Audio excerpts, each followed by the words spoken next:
When we reflect upon the tragedies that unfold within the quiet corners of our society, we often imagine that the most harrowing crimes take place in distant cities or under circumstances far removed from the lives of seemingly ordinary families. Yet history continues to remind us that the most devastating events sometimes occur within the very walls where affection is meant to dwell, where harmony is expected to flourish, and where the promise of love and loyalty ought to provide safety. The case before us is one such reminder, a chilling story, not only of a life taken, but also of how wealth, resentment, betrayal, and suspicion can consume the foundation of a family until nothing but ashes remain. This story begins with the portrait of a family that, to the outside world, appeared fortunate and privileged. A household built upon decades of marriage, blessed with several children, surrounded by land and property that spoke of prosperity and stability.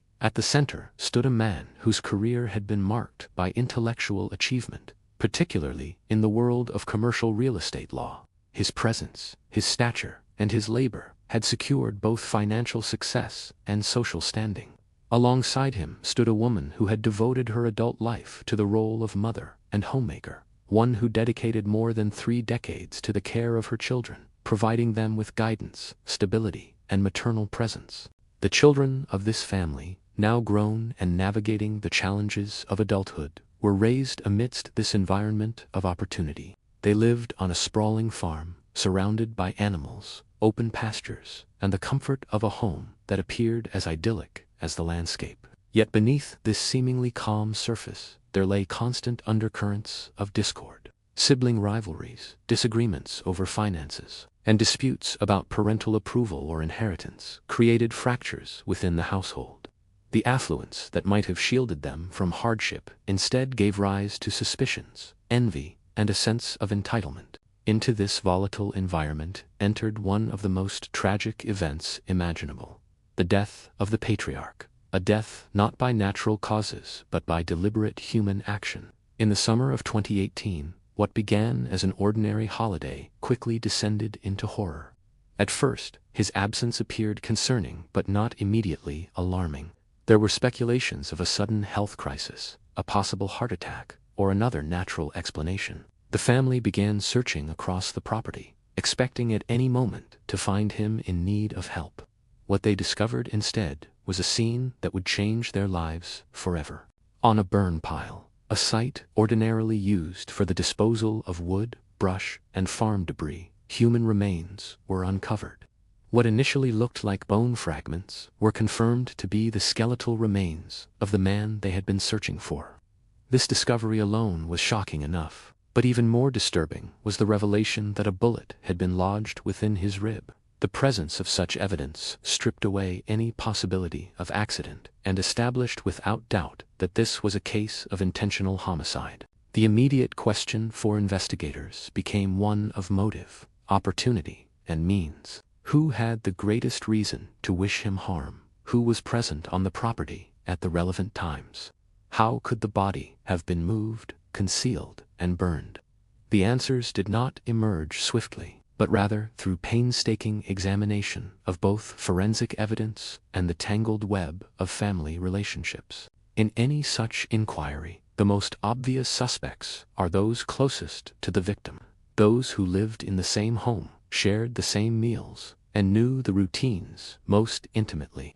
In this case, suspicion inevitably fell upon members of the household, particularly the spouse who had lived with him for nearly 4 decades, and the adult children who frequented the farm. Investigators learned that marital discord had long been present. Though the outward appearance was one of unity, the reality behind closed doors was filled with disputes, arguments, and, eventually, betrayal.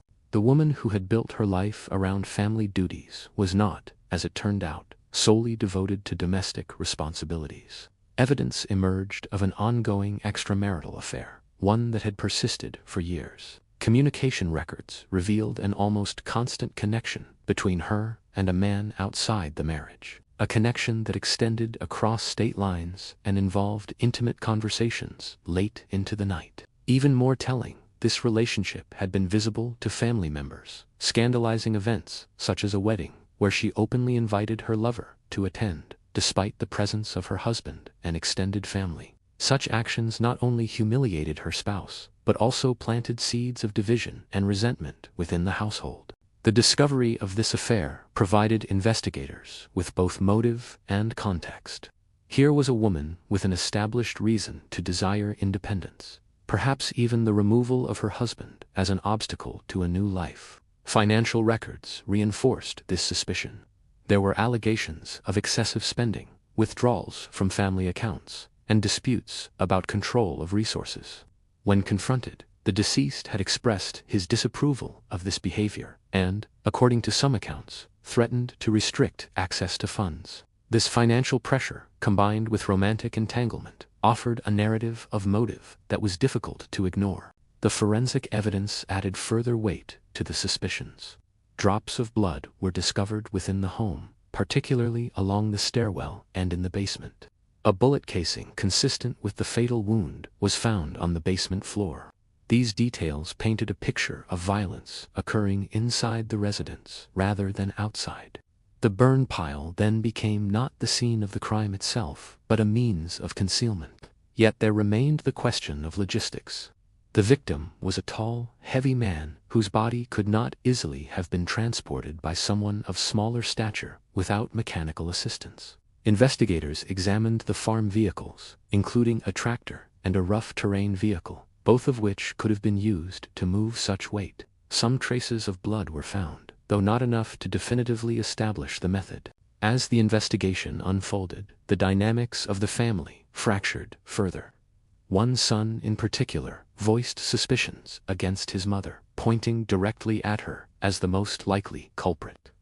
Other children eventually echoed this view, testifying to her resentment, her harsh words, and even two specific statements where she expressed a desire for her husband's death. Yet one daughter remained steadfast in her belief in her mother's innocence, creating a rift among siblings that would grow deeper as the case advanced.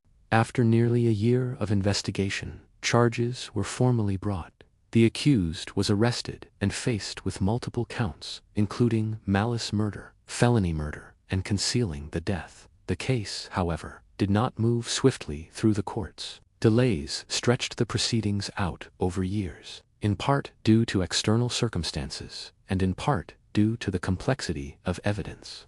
By the time the trial began in 2024, anticipation had built not only among family members, but also within the wider community. The trial itself revealed the intensity of this family tragedy. The prosecution presented its case with confidence, asserting that the combination of financial motive, marital infidelity, and opportunity established guilt beyond a reasonable doubt. They emphasized the cell phone evidence, which showed movements between the house and the burn pile during times when the accused was the only person at home. They underscored the incriminating statement to her lover about the body being in the burn pile, a statement that, if made before the official discovery, could only have been known to the perpetrator. The defense countered with arguments that focused on physical plausibility and alternative suspects. They argued that the accused lacked the physical strength to move a body of such size without leaving more obvious signs. They suggested that the blood discovered could be explained by an unrelated injury, a bite from a family pet. They pointed to inconsistencies in the accounts of the children and emphasized the possibility that another family member, particularly a son, who lived on the property and was physically capable, might have been responsible. Their central argument was that reasonable doubt remained, and without the murder weapon or direct eyewitness testimony, conviction should not be possible. The courtroom became a stage where family members were forced to take sides against one another. Children testified against their mother, recounting her temper, her words, and her actions. The accused remained stoic throughout much of the trial, refusing to testify in her own defense. But the drama grew more intense with each passing day. When closing arguments were delivered, the jury was left to weigh both the circumstantial evidence and the absence of a clear explanation for how the body had been transported. At first, the jury struggled to reach consensus. They deliberated for 3 days, at one point declaring themselves deadlocked. The judge urged them to continue, and eventually they returned with a unanimous verdict. guilty on all counts. The accused was sentenced to life imprisonment with the possibility of parole after 30 years, along with additional years for related charges. Yet even at sentencing, the drama did not end. In one of the most startling moments of the entire process, the convicted addressed the court and, rather than expressing remorse, declared that her own son was the true killer. She insisted that she had been protecting him out of loyalty, even at her mother's request, but could remain silent no longer. This accusation, delivered in the final moments, shocked the courtroom, devastated the already fractured family, and underscored the depths of betrayal and bitterness that defined this case. For the son so accused, the moment was both enraging and heartbreaking. He denied the allegations, asserting his love for his father and his innocence in the strongest possible terms. Investigators, for their part, dismissed the claim as baseless, pointing out that phone records and other evidence had long cleared him of suspicion. Nevertheless, the damage to family bonds was complete. The surviving children were now permanently divided between those who believed their mother guilty and the one who continued to stand by her side. What lessons can be drawn from such a case? At one level, it illustrates the destructive power of unchecked animosity within families. Disputes over wealth, resentment about personal choices, and long-standing grievances can accumulate until they reach a breaking point. When combined with betrayal in the form of infidelity and misuse of finances, such tensions can ignite into tragedy. At another level, the case demonstrates the importance of forensic evidence, digital technology, and persistence in modern investigations. Cell phone records, once seen as incidental, became central to the determination of guilt. The ability to trace movements, confirm communications, and establish timelines is now an indispensable tool in criminal justice. The case also raises questions about human perception and belief. For years, family members suspected one another, pointing fingers in different directions, convinced of their own interpretations of events. In the end, a jury of impartial citizens was asked to weigh evidence more carefully than anyone within the family circle could. Their verdict may have delivered justice in the eyes of the law, yet the emotional wounds remain unhealed. Furthermore, the story compels us to consider the paradox of appearances. To neighbors and acquaintances, this family lived on a beautiful farm, enjoyed financial security, and seemed to embody the rewards of success. Yet, behind closed doors, anger, suspicion, and betrayal consumed them. Outward images of prosperity often conceal hidden struggles, reminding us not to judge by appearances alone. It is also worth reflecting upon the broader social implications. When crimes occur within families, they resonate beyond the individuals directly involved. Communities are shaken by the realization that beneath the surface of normalcy, extraordinary darkness can thrive. Friends and extended relatives are forced to confront divided loyalties, unsure whom to believe. The justice system itself must navigate the complexities of intimate relationships where love and hatred are intertwined. The consequences for the next generation are equally profound. Grandchildren, who once enjoyed the embrace of both grandparents, now face the reality that one has been murdered and the other imprisoned. Their memories of family gatherings are forever overshadowed by revelations of violence and betrayal. The legacy left for them is not one of harmony and stability, but of tragedy and division. As we analyze such a case, we must acknowledge both the certainty and the mystery that remain. The certainty lies in the verdict, the legal determination of guilt, and the sentence imposed. The mystery endures in the unanswered question of how exactly the body was transported, a logistical puzzle that may never be solved. Such lingering uncertainties remind us that even in the most thorough investigations, complete clarity is not always attainable. Yet justice, though imperfect, demands resolution. A jury rendered its decision after careful deliberation, guided by evidence and instructed by the court. The sentence reflects the gravity of taking a life, of attempting to conceal that act, and of betraying the trust that is most sacred. Whether or not every member of the public agrees, the judicial process has spoken. and the responsibility for the crime has been legally established. What remains for us is to draw meaning from the devastation, to see in this tragedy not merely a tale of one family's destruction, but a warning of the corrosive effects of greed, infidelity, and animosity, to remember that wealth cannot purchase harmony, that property cannot substitute for loyalty, and that betrayal cannot remain hidden forever.